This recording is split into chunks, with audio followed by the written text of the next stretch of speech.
अपने खाना इकट्ठे करने में लगे हुए थे।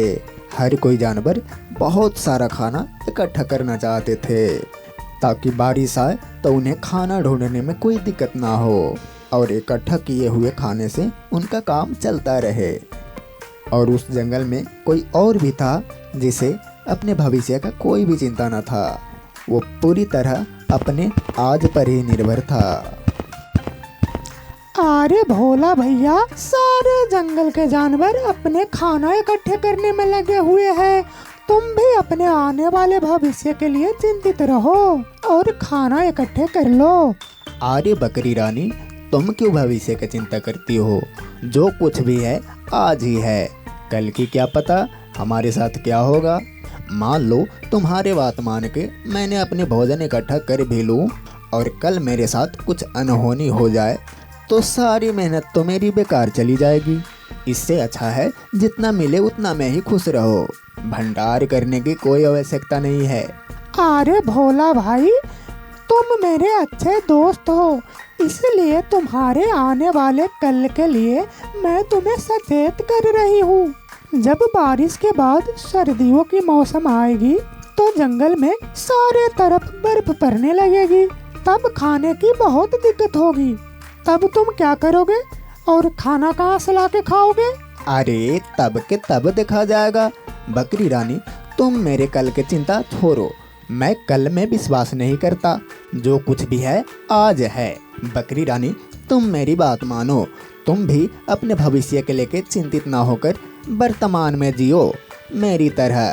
अरे लक्की भैया, तुम्हें तो समझना ही बेकार है। तुमको समझाने में अपना कीमती समय बर्बाद कर दिया। जितना मैं तुम्हारे साथ मगजमारी की हूँ उतनी समय में तो और बहुत सारा मैं खाना इकट्ठा कर लेती। वाह रे बकरी रानी, तुम्हारे पास इतना भी टाइम नहीं है जो कि अपने दोस्त के लिए थोड़ा सा निकाल सको। तुमने थोड़ी देर मुझसे बात क्या कर ली, तुम इसे मगजमारी कह रही हो? नहीं भोला भाई, मेरा कहने का मतलब यह नहीं था। मैं तो तुम्हें तुम्हारे भविष्य के लिए चिंतित कर रही थी। लेकिन तुम मेरे बात को ध्यान रखना। जंगल में तेज बारिश के बाद जब सर्दी आएगी तब सारा जंगल बर्फ से ढका रहेगा। उस समय तुम्हें खाने के बहुत दिक्कत होगा। इसलिए मेरी बात मान लो और खाना इकट्ठी कर लो। लेकिन गधे पर बकरी की बात को कोई असर नहीं हुआ। बकरी ने भी समझाना छोड़कर अपने रास्ते निकल गई। गधा पूरे दिन मस्त खाता पीता रहता था और खा पी कर पेड़ के नीचे पेड़ के छांव में आराम करता था। उसको न कल की फिक्र थी न कुछ। वो तो अपना आज में विश्वास रखता था। अरे यार, इन जानवरों को इस तरह मेहनत करते देखकर मुझे तो बहुत हंसी आ रही है। मैं गधा होकर भी इतना काम नहीं करता और ये गधा नहीं है तो भी सारे दिन काम में लगे हुए रहते हैं। कौन समझाए मूर्खों को कि दिन में थोड़ा बहुत आराम भी करनी चाहिए। अरे हाथी भाई, बोझा ढोना तो हमारा काम है, पर तुम क्यों लादे फिर रहे हो? ये बोझा नहीं है मेरे दोस्त, ये घर की जिम्मेदारी है, पर तुम नहीं समझोगे। फिर भी मैं तुमको बता देता हूँ कि बारिश से बचने के लिए मैं खाना इकट्ठा कर रहा हूँ, क्योंकि जब बारिश होगी तो पूरी जंगल में पानी इकट्ठा हो जाएगी। तब जंगल में खाना ढूंढना बहुत मुश्किल हो जाएगी। कहीं खाना नहीं मिलेगा। इसलिए मुझे भविष्य की चिंता है, तो मैं कल के लिए खाना इकट्ठा कर रहा हूँ। तुम भी अपने खाना इकट्ठा कर लो। इतना कह के हाथी आगे निकल जाता है और गधा अपने आप से बरबराने लगता है। अरे यार, पता नहीं इन जानवरों को क्या हो गया है, दिन रात काम में लगे रहते हैं। अरे यार, कोई जानवर मिल जाए जो कि मेरे साथ काली पहाड़ी पे चले। बहुत दिन हो गए वहाँ पर घूमकर नहीं आए। तभी गधे की नज़र आलसी भालू पे पड़ी। गधा उसके ओर दौड़ के जाता है। अरे आलसी भालू, तुम ये क्या कर रहे हो? सारा दिन पेड़ के छांव में आराम करते रहते हो तुम, और सारा दिन सोते रहते हो तुम। जहाँ एक तरफ सारे जंगल के जानवर अपने खाना इकट्ठे करने में लगे हुए हैं और तुमने आने वाले टाइम के लिए एक भी दाना इकट्ठा करके नहीं रखे हो और मुझको जाके आलसी कहते हो। तुमको थोड़ी सी भी शर्म नाम की चीज ना है। मैं आलसी होकर भी अपने भविष्य के लिए चिंतित हूँ, पर तुम एक गधे होकर भी खाना इकट्ठा नहीं कर सकते। ये बताओ तुम यहाँ मेरे पास किस लिए आए थे? चलो कोई नहीं, मैं तो तेरे पास कुछ खास काम के लिए ही आया था, पर जाने दो, तुम इतनी व्यस्त हो कि मैं तुम्हें बता भी नहीं सकता। हाँ कोई बात नहीं, लेकिन तुम काम बताओ, शायद मैं उसके लिए टाइम निकाल सकूं। मैं ये बोल रहा था कि आज हम लोग क्यों ना काली पहाड़ी पे घूमने जाए। मैंने सुना था गधा काफ़ी मेहनती होते हैं, लेकिन आज तुम्हारे बातों से लग रहा है कि गधा बेवकूफ़ भी होता है। बारिश का मौसम 2 ही 4 दिन में आने वाला है, पर तुम खाना इकट्ठा करने की बजाय मौज मस्ती करना चाहते हो। मेरी बात मानो भोला, तुम खाना इकट्ठा कर लो। अरे यार, ये आलसी भालू कब से मेहनती हो गया? मैंने तो कभी इसे काम करते नहीं देखा था। तभी उसके नज़र वहाँ बैठी बकरी पे पड़ती है। अरे बकरी रानी, तुम यहाँ पे क्यों बैठी हो? अगर तुम्हें बैठना ही है तो पेड़ के छांव में जाके बैठ जाती। नहीं भोला भैया, मैं बैठी नहीं हूँ, बल्कि मेरी पेट में बहुत तेज दर्द हो रही है, जिसकी वजह से मुझसे चला नहीं जा रहा है और मेरे पास ये खाने के सामान भी है। अगर तुम ये मेरे घर तक पहुंचा दोगे तो तुम्हारा बहुत मेहरबानी होगी। अरे बकरी रानी, इसमें मेहरबानी की क्या बात है? तुम तो मेरी खास दोस्त हो, क्या मैं तुम्हारे लिए इतना भी नहीं कर सकता? मैं तुम्हारे इस खाने को लेकर तुम्हारे घर छोड़ आता हूँ। और गधा खाने को लेकर बकरी के घर तक छोड़ आता है।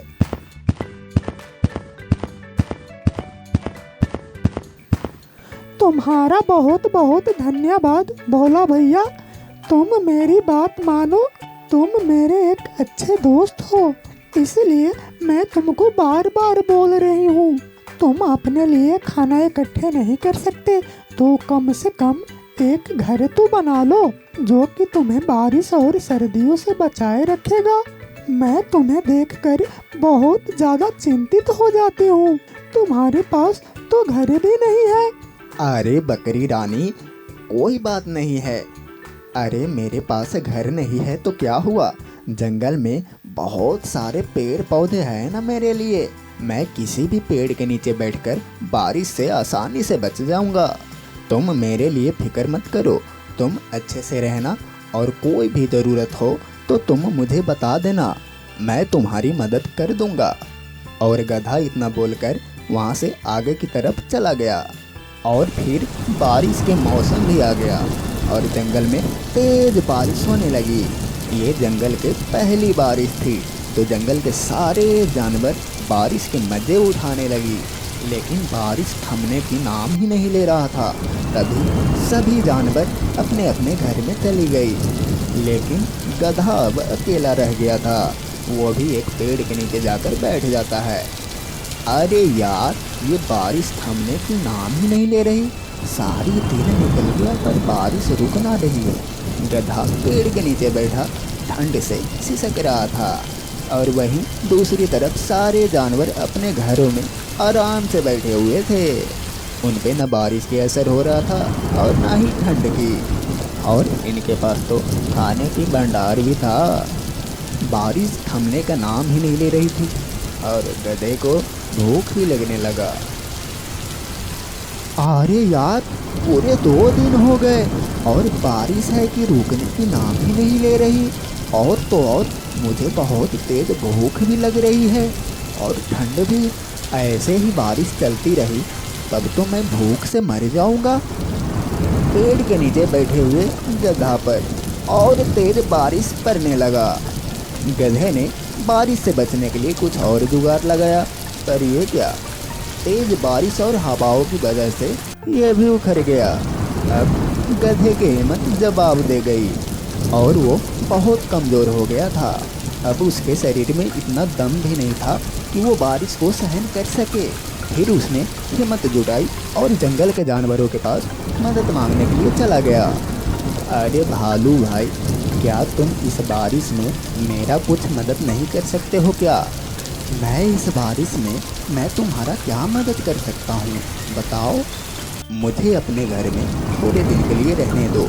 जब बारिश ख़त्म होगी तो मैं अपना नया घर बना लूँगा। अच्छा, तुम बारिश के मौसम में नया घर बनाओगे?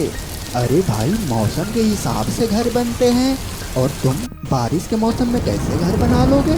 जब गर्मी थी तो तुमसे घर नहीं बना, अब बारिश में घर बनाओगे? वैसे मैं तुम्हें बता दूं कि मेरा घर इतना बड़ा नहीं है कि इसमें दो रह सके। एक तरफ तो मेरा खाने का भंडार रखा हुआ है और दूसरी तरफ मैं रहता हूँ। इसमें दो नहीं रह सकते। तुम कहीं और अपना आसरा देख लो। भालू ने उस गधे की कोई मदद ना की। फिर गधे ने हाथी से जाके मदद मांगा। अरे हाथी भाई, तुम मेरी बात को ध्यान से सुनो। मुझे बहुत ठंड लग रहा है और 2-3 दिन से मैं भूखा हूँ। मुझे तुम अंदर ले लो और मुझे थोड़ा खाना भी खिला देना। मैंने 3 दिन से कुछ भी नहीं खाया है। भाई, तुमको तो पता है कि मेरा शरीर कितना बड़ा है और मेरा घर कितना छोटा। इसमें मुश्किल से मैं ही रह पाता हूँ और मैं तुमको इस घर में कैसे रख सकता हूँ? इसमें मेरे लिए ही जगह नहीं है।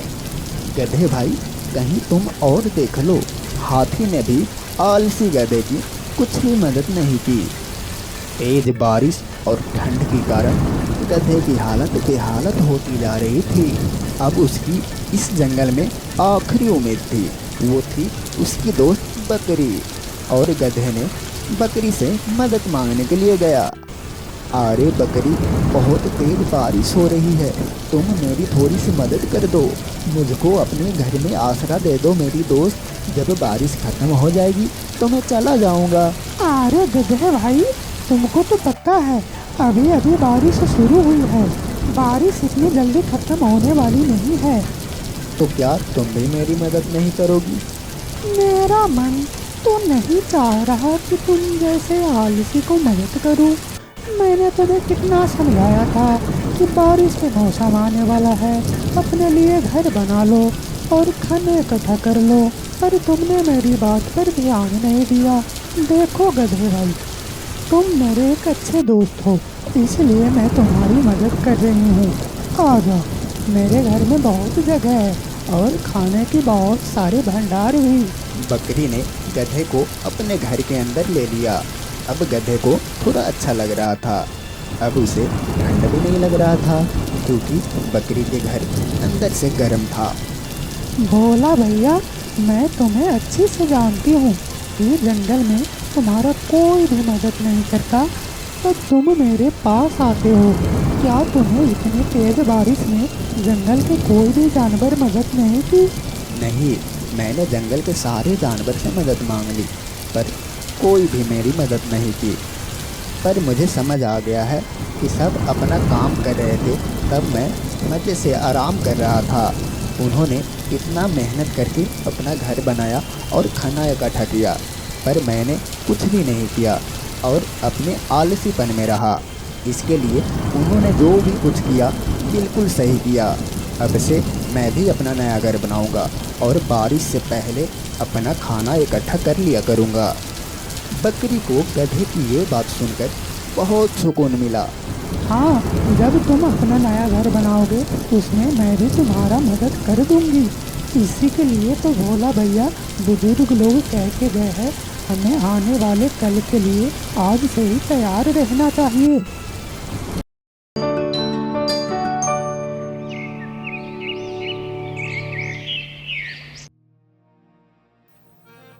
बहुत साल पहले की बात है। एक जंगल में रहता था एक चतुर गधा। वैसे तो लोग गधे को एक मूर्ख प्राणी मानते हैं, पर ये गधा मूर्ख नहीं था। ये गधा दूसरे प्राणी को मूर्ख बनाने में माहिर था।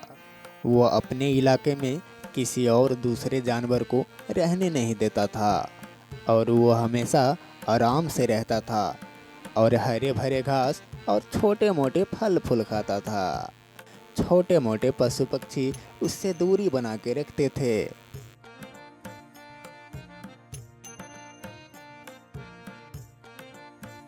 एक दिन उस जंगल में एक हिरन का जोड़ा आ गया। हिरन और हिरनी ने जब आसपास घास की हरियाली देखी तब दोनों के मुंह में पानी आने लगा। उन दोनों ने अपना विचार बना लिया कि अब से वो यहीं रहेंगे, हरे भरे घास खाएंगे और जिंदगी मज़े से कट जाएगी। अरे अरे देखो, यहाँ कितनी हरी भरी घास है। अब से हम यहीं रहेंगे। ये जगह कितना सुंदर है और यहाँ खाने पीने की भी कमी नहीं है। हाँ हिरनी, तुमने ठीक ही कही। आज से हम यहीं रहेंगे और हरे भरे घास खाएंगे और मज़े से रहेंगे। इतना सुंदर जगह जंगल में नहीं मिलेगी। हमारी ज़िंदगी मज़े से कट जाएगी यहाँ।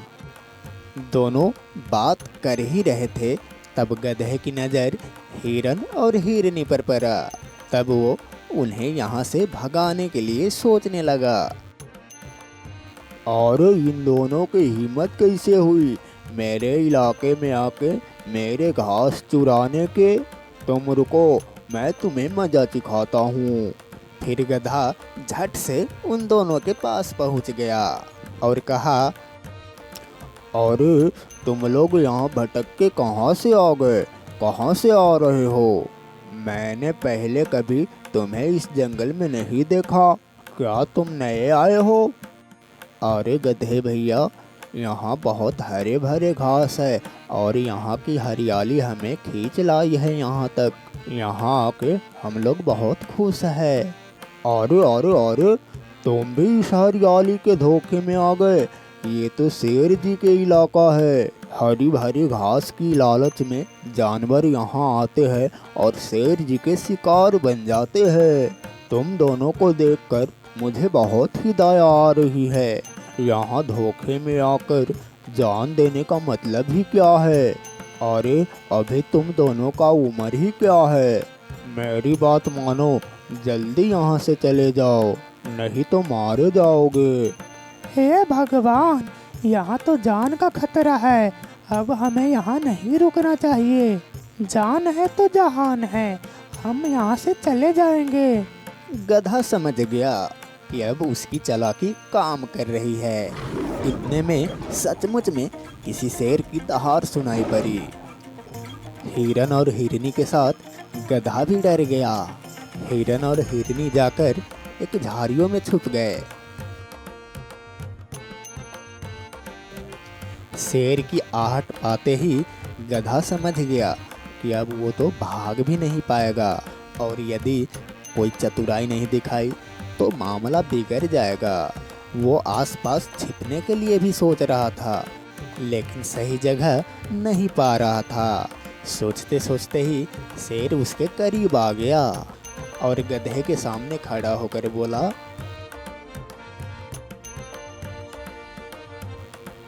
अरे तुम कहाँ से बीच में आ गए? हिरन कहाँ है? मुझे अभी अभी हिरन की गंध आई है। जल्दी से बताओ, मुझे बहुत तेज भूख लगी है। शेर की बात सुनकर गधा सोचा कि हिरन और हिरनी के बारे में बता दिया जाए, लेकिन उसी पल उसके मन में दया भी आई और अपने दिमाग की बत्ती जलाई। हाँ हाँ महाराज, हिरन और हिरनी यहाँ आए तो थे लेकिन मैं ही उन्हें भगा दिया यहाँ से। वो मान नहीं रहे थे।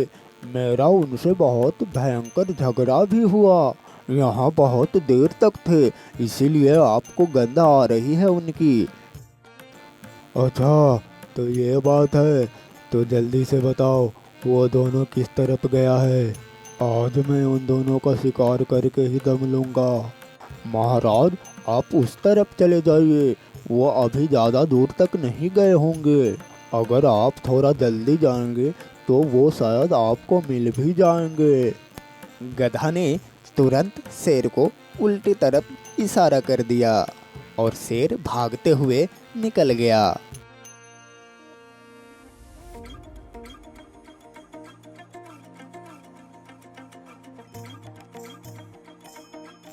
थोड़ी देर बाद हिरन और हिरनी झाड़ियों से बाहर आ गए। दोनों ने गधा को बहुत आभार माना। आपका बहुत बहुत धन्यवाद गधा भाई, आपने हमारी जान बचा ली।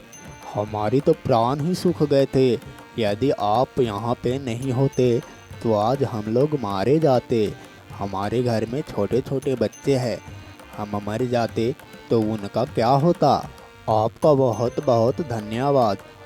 अच्छा गधा भाई, तो अब हम लोग चलते हैं।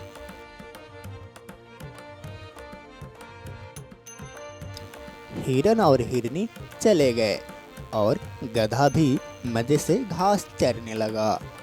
कुछ देर के बाद वही शेर वहां फिर से आ गया।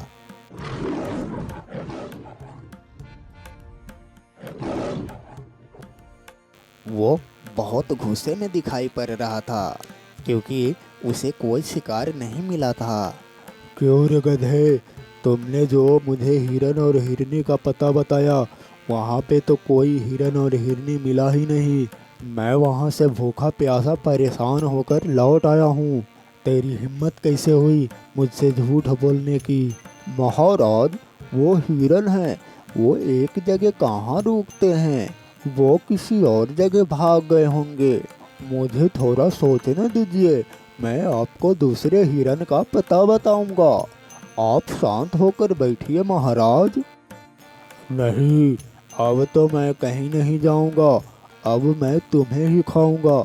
तुम मुझे झूठ बोलकर कहीं और भेज दोगे और तुम यहाँ से भाग जाओगे। ऐसा नहीं होगा, अब तुम मरने के लिए तैयार हो जा। शेर की बात सुनकर गधे के होश उड़ गए। वो मन ही मन सोचने लगा कि अब प्राण कैसे बचाया जाए इस शेर से।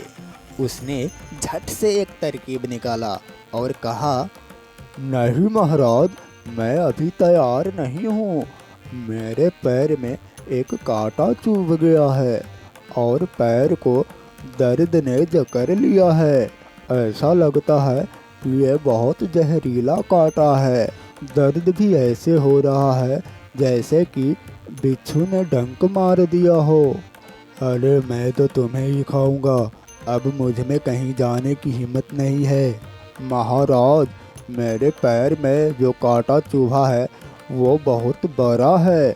यदि आप और आपके परिवार मुझे खाएगा तो वो कांटा किसी के न किसी के मुंह में चला जाएगा। मैं आपके आहार बनने के लिए तैयार हूँ, लेकिन सबसे पहले मेरे पैर के कांटा निकाल दीजिए महाराज। इसके बाद खाने का मजा लीजिए। मैं तो आपके सामने हूँ, मैं कहीं नहीं जाऊँगा और चाह कर भी कहीं नहीं जा पाऊँगा। कृपया करके कांटा निकाल दीजिए महाराज। शेर ने सोचा, गधा है पर बात सही कह रहा है, इसके कांटा निकालने में समय ही कितना लगेगा। पहले कांटा निकालता हूँ, फिर इसे अपना शिकार बनाता हूँ। ऐसा तंदुरुस्त गधा फिर मुझे कहाँ मिलेगा। आज मेरे पूरे परिवार का पेट भर जाएगा। ठीक है, कोई बात नहीं, सबसे पहले तुम्हारा कांटा ही निकाल देता हूँ, इसके बाद तुम्हें अपना खाना बना लेता हूँ। अगर कांटा रह गया तो सचमुच में गड़बड़ हो जाएगा। महाराज, मेरे पीछे आइए और ध्यान से कांटा निकालिए। आपके तकदीर के दरवाज़ा खोलने वाला है। बड़ा अच्छा मौका मिल गया है महाराज।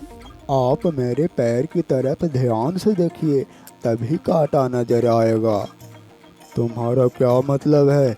मेरा तकदीर का दरवाज़ा कैसे खुल जाएगा? क्या तुम उल्टा सीधा बक रहे हो? मेरा मतलब है महाराज, आपका दिन बहुत ही शानदार होने वाला है। थोड़ी देर में आप मुझे खाएंगे। आपको कितना मज़ा आएगा महाराज, इसीलिए कह रहा हूँ।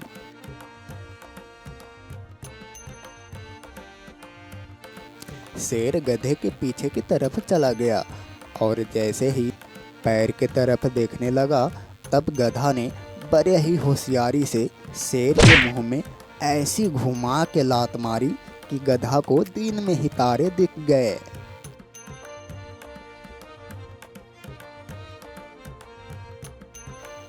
शेर खड़ा होने की बहुत ही कोशिश की, पर शेर उठ नहीं पाया। शेर का जबड़ा पूरी तरह से टूट चुका था। इस तरह से गधे ने बहुत ही चतुराई से शेर को मारकर अपने जान बचा लिया। तो दोस्तों, कैसा लगा ये स्टोरी? अगर ये स्टोरी आपको अच्छा लगा है तो वीडियो को लाइक करके चैनल को सब्सक्राइब कर दो, ताकि आपको ऐसा वीडियो देखने के लिए हर रोज़ मिलता रहे। बहुत ही पुरानी बात है, मायापुर में एक बहुत ही बड़ा जंगल था। उस जंगल में बहुत ही सारे जानवर मिलजुल के रहते थे और मुसीबत आने पर सभी मिल के सामना करते थे।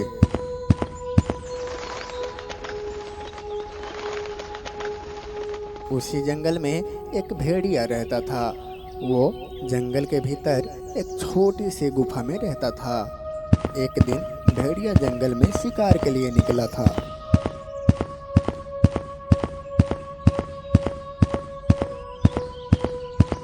थोड़ी दूर जाने के बाद वो एक पेड़ के नीचे रुका और बोला, अरे बाप रे, बहुत तेज भूख लगी है। बहुत देर से शिकार ढूंढ रहा हूँ, पर अभी तक शिकार मिला नहीं। चलो थोड़ा आगे जाके देखता हूँ। भेड़िया आगे की तरफ चला जाता है। कुछ दूर जाने के बाद वो फिर रुकता है, क्योंकि उसके सामने एक लक्कर बघे का बच्चा मरा हुआ दिखता है। और ये क्या? ये तो किसी लक्कर बघे का बच्चा दिखता है, लेकिन ये तो मरा हुआ है। लेकिन इस लक्कर बघे के बच्चे को मारा किसने? भेड़िया लक्कर बघे के बच्चे को गौर से देख रहा था। तभी वहां पर लक्कर बघा आ जाता है और अपने बच्चे को मरा हुआ देखकर रोने लगता है। क्या हुआ मेरे बच्चे? क्या हुआ? तुम्हें कुछ नहीं हो सकता, तो उठ मेरे बच्चे। तुम्हें क्या हुआ? तू मुझे ऐसे छोड़कर कहीं नहीं जा सकता। मेरे बच्चे, तुम ही तो मेरे एक जीने का सहारा हो। उठो मेरे बच्चे, उठो। फिर लक्कर बघे ने भेड़िए की तरफ देखता है। अच्छा, तो तूने मेरे बच्चे को मारा है? हाँ, इसने तुम्हारा क्या बिगाड़ा था? आज मैं तुम्हें नहीं छोड़ूंगा। नहीं नहीं लक्कर बघे भाई, मैंने नहीं मारा। मेरा विश्वास करो, मैंने नहीं मारा। ये कहकर भेड़िया वहां से भाग जाता है। भागते भागते वो बहुत दूर चला जाता है। कुछ दूर भागने के बाद उसके सामने एक सियार आ जाता है। अरे अरे भेड़िया भाई, तुम ऐसे क्यों भाग रहे हो? और तुम बहुत घबराए हुए हो। ऐसा क्या कर दिया तुमने? क्या हुआ बताओ? तुम कुछ छुपा रहे हो। नहीं नहीं सियार भाई, मैं तुमसे क्या छुपाऊंगा? मैंने कुछ नहीं किया। मेरे सामने से हटो। अरे इस भेड़ियों को क्या हुआ? ये तो बहुत घबराया हुआ है। ऐसा लग रहा है किसी का कुछ नुकसान कर दिया हो।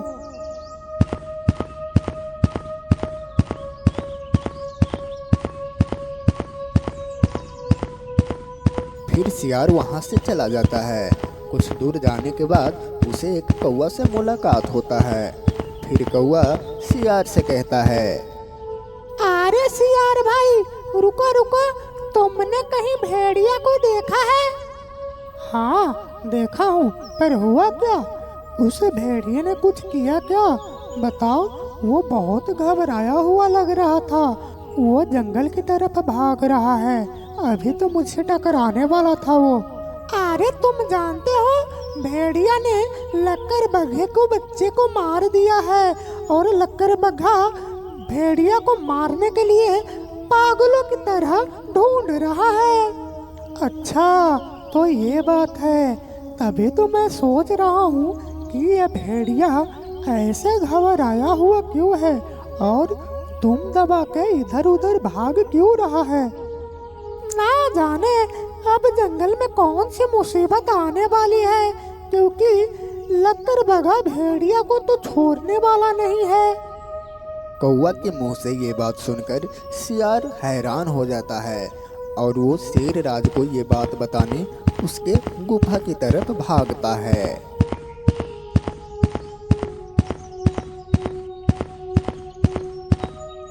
महाराज, महाराज, आज मैं आपके लिए ऐसा खबर लाया हूँ कि आपका सुबह सुबह दिल खुश हो जाएगा। आप भी कहेंगे क्या खबर लाया है। अरे सुबह सुबह मुझे तुम्हारा बकवास सुनने के लिए टाइम नहीं है, मुझे नींद आ रही है, सोने दो। चलो भागो यहाँ से जाओ। अरे महाराज, नाराज ना होइए, पहले मेरे बात तो सुन लीजिए। ये बात सुनकर आपके रातों के नींद उड़ जाएंगे, पर आप तो सुनना ही नहीं चाहते। ठीक है महाराज, मैं जा रहा हूँ, पर बाद में ये मत कहना कि सियार ने लक्कड़बग्घे और भेड़िया की लड़ाई के बारे में कुछ नहीं बताया। अरे रुक सियार, क्या कहा तुमने? भेड़िया और लक्कड़बग्घे की लड़ाई?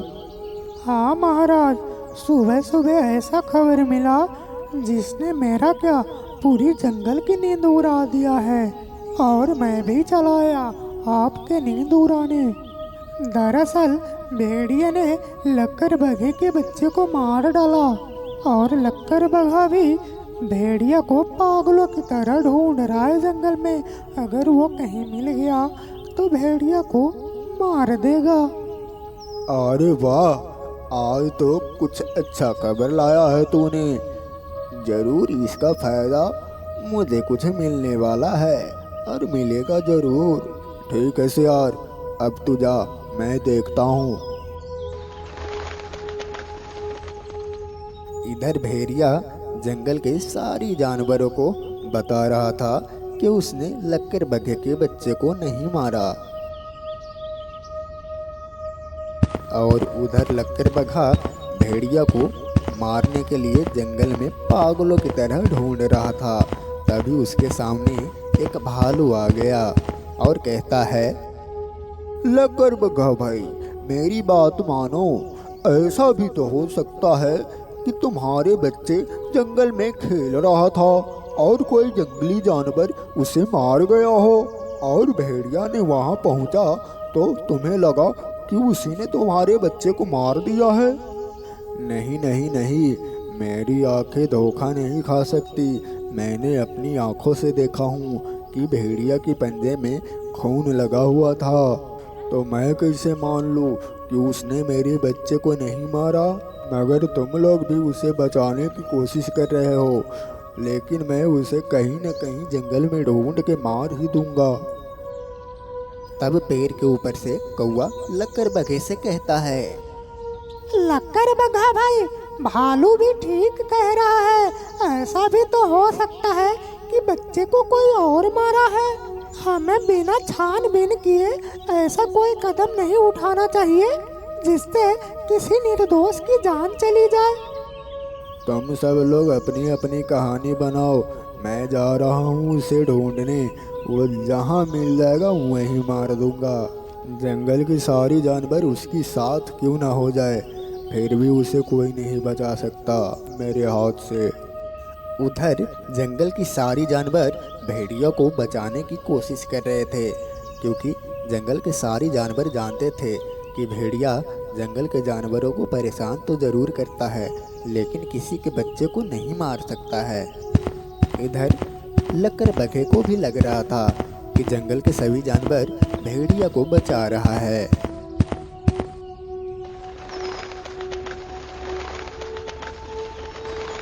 ऐसे ही एक दिन लक्कड़बग्घा एक पेड़ के नीचे बैठा हुआ था। तभी उसके पास शेर आता है। बहुत दुख की बात है लक्कड़बग्घा, मैंने तुम्हारे बच्चे की मौत की खबर सुना तो मुझे बहुत दुख हुआ, लेकिन सबसे दुख की बात तो ये है कि सभी जंगल के जानवर उस भेड़िए के साथ है जिसने तुम्हारे बच्चे को मारा है। मैं तुमसे कुछ नई बात करना चाहता, तुम जाओ अपने रास्ते। मैं अपने बच्चे के मौत के बदला मैं खुद ले सकता हूँ। इसीलिए तो मैं आया हूँ कि तुम मुझसे हाथ मिला लो और जंगल के सारे जानवर भेड़िए को मेरे सामने लाकर खड़ा कर देगा। अगर ये बात तुम्हें मंजूर है तो कल सुबह मेरे गुफे के सामने आ जाना। इसी तरह कई दिन बीत जाते हैं। जंगल के सभी जानवर भेड़िए को किसी अच्छे गुफा में छुपा कर रखा था, जहां उसे खाना पीना सब कुछ मिल रहा था। लेकिन भेड़िया बहुत डरा हुआ था कि लकड़बग्घा उसे ढूंढ न ले। एक दिन भेड़िया मन में हिम्मत जुटाकर शेर का पीछा करता है, उसका सच्चाई पता करने के लिए।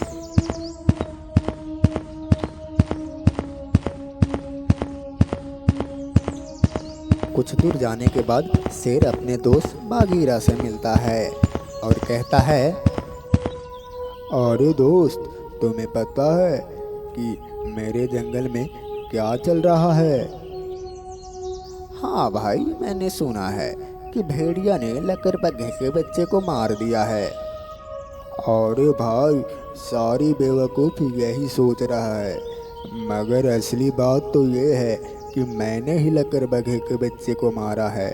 शेर की ये बात सुनकर बाघीरा के साथ साथ भेड़िया भी चौंक जाता है।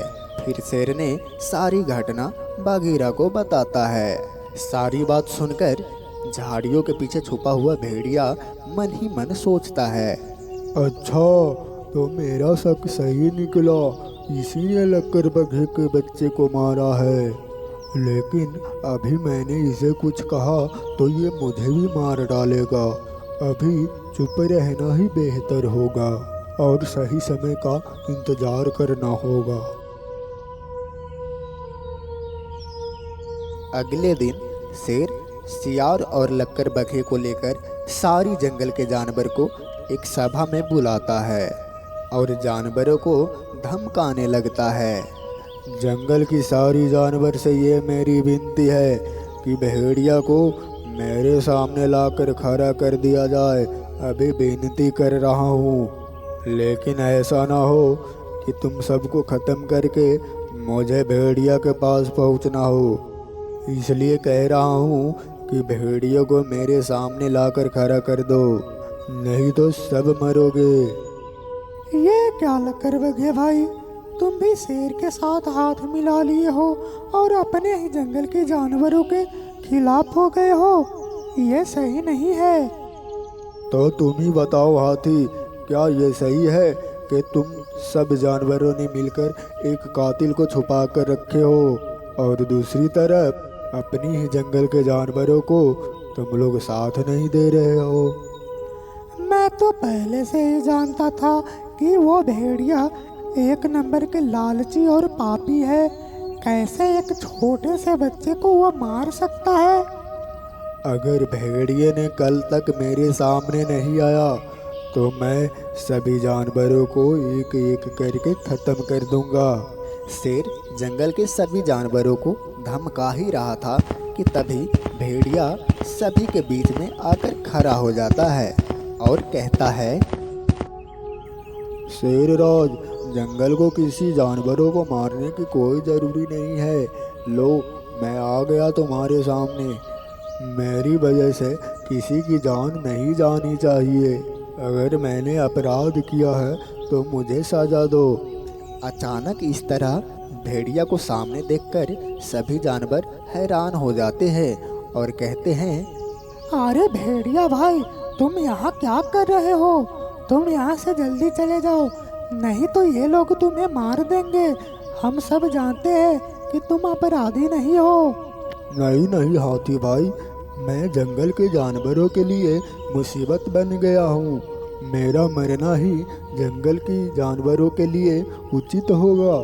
शेरराज, सभी जानवरों को जाने दो और मुझे सजा दो। भेड़िया की ये बात सुनकर सभी जानवर हैरान हो जाता है। तब लकड़बग्घे भेड़िए से कहता है, अरे भेड़िया भाई, मुझे तुम्हारे वजह से असली कातिल का पता चल गया है। अगर मैं तुम्हारे पीछा नहीं करता तो मैं अपने बच्चे के कातिल को कभी भी नहीं पकड़ पाता। अरे लक्कर बग्घा भाई, ये तुम क्या कह रहे हो? भेड़िया असली कातिल नहीं है। ये तुम क्या कह रहे हो लक्कर बग्घा भाई? भेड़िया असली कातिल नहीं है। नहीं, भेड़िया असली कातिल नहीं है। अगर मैं भेड़िया का पीछा नहीं करता तो मैं एक मासूम का जान ले लेता और मुझे कभी भी सच्चाई का पता नहीं चलता। फिर लक्कर बग्घा शेर की तरफ घूमकर कहता है, शेरराज, उस दिन तुम्ही ने मेरे बच्चे को मारा था ना? मैंने सब सुन लिया था। तुम बघीरा से ये सब बोल रहे थे ना?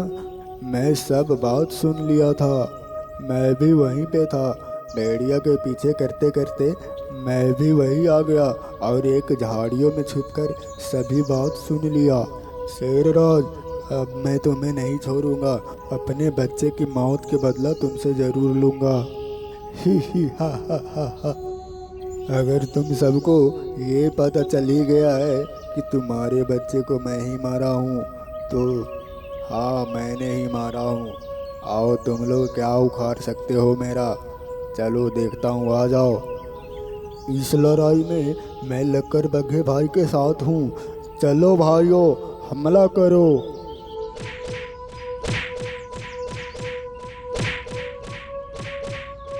इतना कहते ही सभी जानवर शेर पर टूट पड़ता है और एक भयानक लड़ाई शुरू हो जाता है।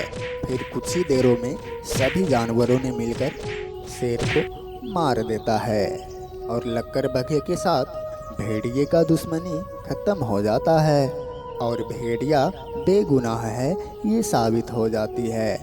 उस दिन से सभी जानवर उस जंगल में खुशी खुशी सुख समृद्धि से रहने लगते हैं।